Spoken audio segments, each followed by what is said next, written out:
আপনি কি শারীরিক দুর্বলতায় ভুগছেন? আপনার যৌনাঙ্গ কি দুর্বল? সহবাসের সময় দীর্ঘস্থায়ী হয় না?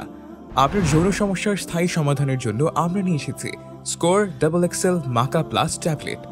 পেরু অঞ্চলের উন্নত মানের রেড, ইয়েলো, ব্ল্যাক মাকা পাউডারের সাথে কোরিয়ান রেড জিনসেন পাউডারের সংমিশ্রণে তৈরি করা হয়েছে আমাদের মাকা প্লাস ট্যাবলেট, যা সরাসরি ইউএসএ থেকে আমদানিকৃত। Score double excel maca plus ট্যাবলেটের উপকারিতাসমূহ: ধাতুর ঘনত্ব বৃদ্ধি করে, গোপনাঙ্গে রক্ত সঞ্চালন বাড়ায়, সহবাসের সময় দীর্ঘতর ও শক্তিশালী করে তোলে, আপনার গোপনাঙ্গকে মোটা এবং 2 থেকে 3 ইঞ্চি লম্বা করবে ইত্যাদি। এটি একটি বিশেষ হার্বাল আয়ুর্বেদিক পদ্ধতির মাধ্যমে তৈরি, যে অভিজ্ঞ ডাক্তার ও ফার্মাসিস্টদের পরামর্শে প্রস্তুত করা হয়েছে। এর কোনো পার্শ্ব প্রতিক্রিয়া নেই। এটি ব্যবহারের প্রথম দিন থেকেই আপনি এর কার্যকারিতা বুঝতে পারবেন। আপনার সমস্যার সমাধানে score double excel maca plus tablet শতভাগ কাজ করবে। যেখানে সেখানে টাকা খরচ না করে আপনার জনশক্তি বৃদ্ধি করতে score double excel maca plus tablet সেবন করুন। অর্ডার করতে অর্ডার নাও বাটনে ক্লিক করুন।